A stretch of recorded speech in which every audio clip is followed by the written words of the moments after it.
امید کی آخری کرن، اپنی بیماری کا روحانی علاج خود کریں۔ دوستوں، اللہ جل جلالہ نے اس کائنات کو تخلیق فرمایا ہے تو اس میں اس نے اپنی حکومت کے نظام دو طرح کے قائم فرمائے ہیں۔ ایک نظام وہ ہے جسے آپ مادی نظام کہہ سکتے ہیں، اور دوسرا وہ نظام ہے جو روحانی نظام ہے۔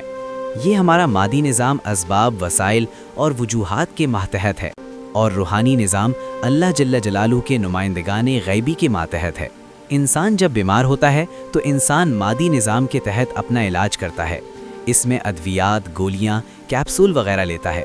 حکیموں کے پاس جا کر ان کے نسخے دوائیں لیتا ہے، مگر پھر بھی کوئی یقین سے نہیں کہہ سکتا کہ لازماً صحت حاصل ہو جائے گی، کیونکہ عالم اسباب محدود ہے اور اس کے ذریعے کوئی آدمی 100% کامیابی نہیں پا سکتا، اور یہ بھی اللہ جل جلالہ نے اپنے وجود کو ثابت کرنے کے لیے رکھا ہے، کیونکہ اگر انسان مادی نظام ہی سے سب کچھ پا لے گا تو پھر یہ اس کے وجود سے ہی منکر ہو جائے گا، اور اللہ کے اس نظام کا منکر ہو جائے گا جو اس نے اپنے نمائندوں کے ماتحت رکھا ہے، اور وہ اس کا حقیقی نظام ہے۔ اس لیے امریکہ میں بچوں کے ایک ہسپتال میں ایک تجربہ کیا گیا ہے کہ جس میں 200 بچے ایک ہی مرض کے اور ایک ہی پوزیشن کے لیے گئے، اور ان میں سے 100 بچے کا جدید طریقوں سے علاج کیا گیا، اور 100 بچوں کے لیے باہر سے لوگوں کو بلا کر دعا کروائی گئی۔ اس کا نتیجہ یہ نکلا کہ جن بچوں کا علاج کیا گیا تھا ان میں 50 بچے زندہ رہے اور 50 مر گئے، اور جن بچوں کے لیے دعائیں کروائی گئی تھیں ان میں سے 85 بچے صحت یاب ہو گئے۔ ڈاکٹرز یہ دیکھ کر حیران رہ گئے کہ دعا تو دوا سے بھی زیادہ طاقتور اور مؤثر ہے۔ دوستو، بات یہ ہے کہ انسان اپنے لیے سب کچھ مادی اسباب و وسائل ہی کو سمجھتا ہے، مگر اللہ جل جلالہ کا اپنے پوشیدہ نظام ہی وہ حقیقی نظام ہے جو اس کی موجودگی کو ثابت کرتا ہے۔ اگر انسان مادی علاج ہی سے صحت یاب ہوتا رہے تو انسان اس قادر مطلق کے وجود ہی کا منکر ہو جائے، اور اس کے مخفی نظام کے وجود ہی سے انکار کر کے فرعون بن جائے۔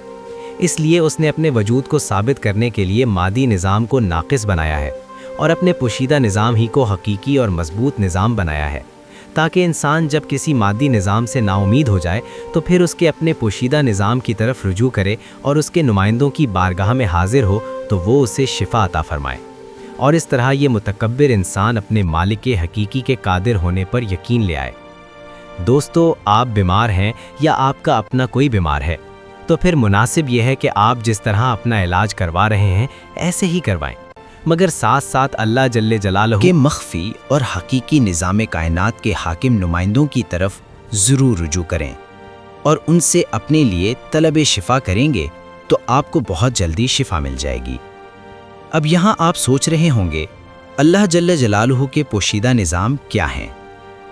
اس کا جواب یہ ہے کہ اللہ جل جلالہ نے اس کائنات کو اپنے حبیب صلی اللہ علیہ وآلہ وسلم ہی کے لیے خلق فرمایا ہے، اور اس کائنات کی وجہ تخلیق ان کی ذات اقدس ہے۔ یوں سمجھیں کہ اللہ جل جلالہ نے اس کائنات کو اپنے پاک حبیب صلی اللہ علیہ وآلہ وسلم کے لیے بنایا ہے، اور اس پوشیدہ نظام کو قائم کرنے کا مقصد بھی یہی ہے کہ عالم انسان کو ان کا تعارف ہوتا رہے، کیونکہ حقیقی تعارف وہ نہیں ہوتا جو کتابوں کے ذریعے ملتا ہے، بلکہ حقیقی تعارف تجرباتی ہوتا ہے، یعنی انسان ان سے رابطہ پیدا کر کے روحانی طور پر ان سے استفادہ کرتا ہے تو اس سے جو تعارف ملتا ہے وہ حقیقی تعارف ہوتا ہے۔ حضور اکرم صلی اللہ علیہ وآلہ وسلم کے نور ہی کی وجہ سے کائنات کی اشیاء میں تاثیرات ہیں۔ اگر انسان کوئی دوائی بناتا ہے تو وہ کسی حیوانی یا نباتی یا معدنی چیز سے بناتا ہے، اور ان چیزوں میں جو تاثیر ہوتی ہے، یعنی جو شفا دینے کی یا صحت کو بحال کرنے اور بیماری کو دور کرنے کی صلاحیت ہوتی ہے، وہ اللہ کے نور ازل صلی اللہ علیہ وآلہ وسلم کے نور کی وجہ سے ہوتی ہے، جو کائنات میں ہر وقت جاری و ساری ہے، اور ہم اس سے دو طرح سے فیض حاصل کر سکتے ہیں، کسی واسطے سے جیسا کہ ہم جڑی بوٹیوں اور ادویات سے کرتے ہیں، بغیر کسی واسطے کے۔ دوستو، حقیقت ہے کہ یہ نور جس طرح جڑی بوٹیوں میں اور ادویات میں شفا کا اثر بھرتا ہے، اسی طرح بلا واسطہ بھی انسان کو شفا عطا فرما سکتا ہے، اور بلا واسطہ شفا دینا واسطے سے شفا دینے سے زیادہ طاقتور اور مؤثر ہوتا ہے، کیونکہ ہم نے دیکھا ہے جہاں ادویات اور ڈاکٹر دونوں ناکام ہو جاتے ہیں تو ان کا نور انسان کو شفا عطا فرما کر اپنی برتری کا ثبوت دیتا ہے۔ دوستو، اللہ جل جلالہ کے اس پوشیدہ نظام میں بنیادی نور سرور کونین صلی اللہ علیہ وآلہ وسلم کا ہے، مگر اللہ جل جلالہ نے ان تک پہنچنے کے لیے زمانے کے لیے کئی انوار کو ان کی رحمت کی کرنیں قرار دیا ہے۔ جیسا کہ سورج اپنے مقام پر رہتا ہے اور زمین پر اجالا اس کی کرنیں کرتی ہیں، اسی طرح اس شمس رحمت صلی اللہ علیہ وآلہ وسلم کی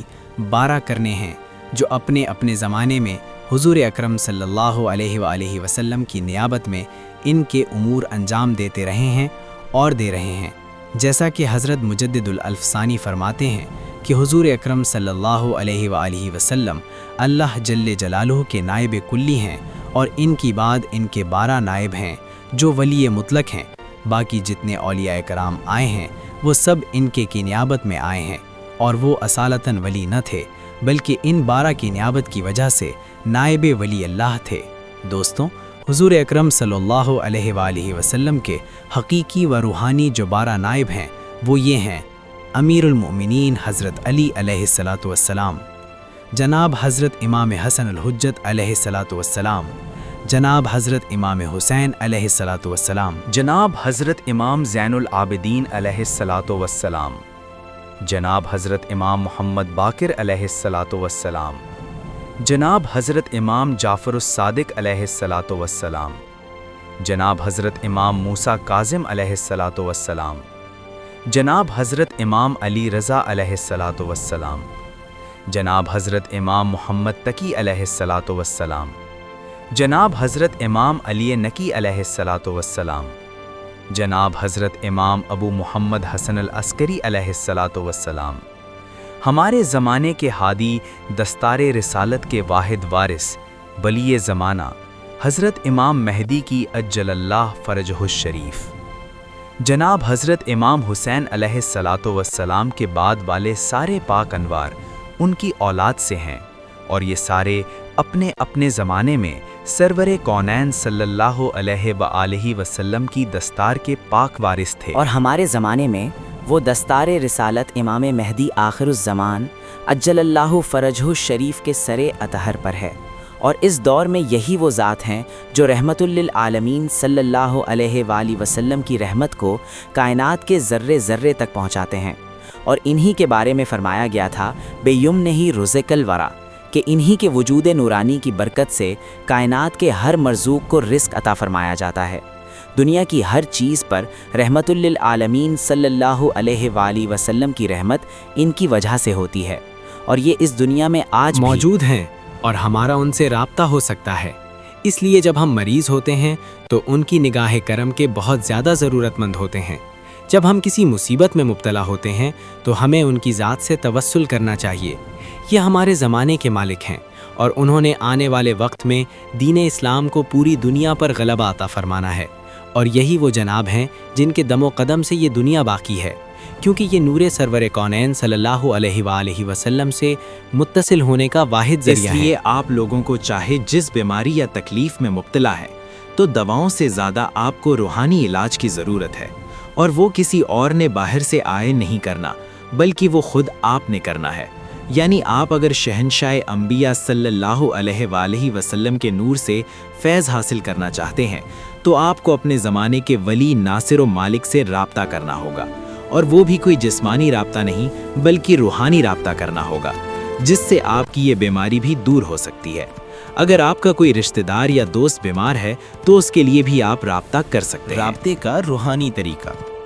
آپ اگر وضو کر سکتے ہیں تو وضو کر لیں، اگر بیماری اس کی اجازت نہیں دیتی تو پھر کوئی بات نہیں، وضو نہ کریں۔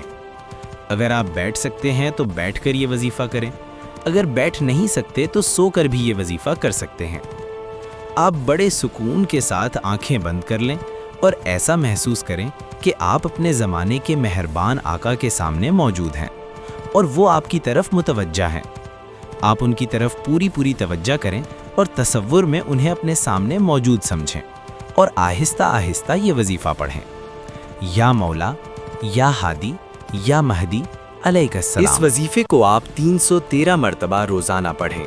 اس وظیفے کو ویسے تو جس وقت پڑھ سکتے ہیں، مگر عام حالات میں اسے نماز صبح کے بعد پڑھنے سے اس میں بہت جلدی تاثیر آ جاتی ہے، اور مولا کریم اجل اللہ فرجہ الشریف کی نظر کرم جلدی ہو جاتی ہے۔ شرط یہ ہے کہ پورے یقین کے ساتھ اور ان کے نور کا پوری طرح تصور کر کے پڑھیں، اور یہ خیال کریں کہ اس وظیفے کے دوران کسی دوسری طرف خیال نہ جائے اور ان کا تصور قائم رہے، یعنی آپ ان کے سامنے اپنے آپ کو موجود سمجھیں۔ اور جب یہ وظیفہ پڑھ لیں تو ان کی خدمت میں عرض کریں کہ آپ اپنی جدہ طاہر صلی اللہ علیہ وآلہ وسلم کے صدقے میں مجھ پر نظر فرمائیں رحمت اور مجھے اس مصیبت یا بیماری یا تکلیف سے نجات دیں۔ اگر کوئی مریض ایسی حالت میں ہے کہ وہ خود نہیں پڑھ سکتا تو ان کا کوئی عزیز باہر جا کر تنہائی میں باوضو ہو کر یہ وظیفہ پڑھ سکتا ہے۔ آپ سب اس وظیفے کو پڑھ کر دیکھیں، آپ کا رابطہ اپنے زمانے کے مالک و مولا سے بہت جلد ہو جائے گا اور آپ کی پریشانی دور ہو جائے گی، اور بہت جلدی یہ محسوس کریں گے کہ آپ کو سکون مل رہا ہے اور آپ اللہ جل جلالہ کی رحمت کی نظر ہو رہی ہیں۔ آپ یقین کریں، یہ وظیفہ اگر نماز صبح کے بعد روزانہ پڑھا جائے تو ایک دن ایسا بھی آئے گا کہ آپ حضور اکرم صلی اللہ علیہ وآلہ وسلم کی دستار کے پاک وارث امام مہدی آخر الزمان اجل اللہ فرجہ الشریف کی زیارت سے بھی مشرف ہو یہ جائیں ضروری گے۔ نہیں کہ آپ اسے صرف بیماری یا پریشانی کے وقت پڑھیں، بلکہ اپنی دینی پریشانی یا ہدایت کے لیے اگر اسے نماز صبح کے بعد 590 مرتبہ پڑھ کر حضور اکرم صلی اللہ علیہ وآلہ وسلم سے یہ دریافت کریں کہ ہمیں بتائیں کہ دین کا کون سا راستہ درست ہے، تو ان کی زیارت بھی ہوگی اور آپ کی رہنمائی بھی ہوگی انشاءاللہ تعالی۔ والسلام مع الاکرم داعی الی الخیر فی الدین والدنیا، جعفر نقوی۔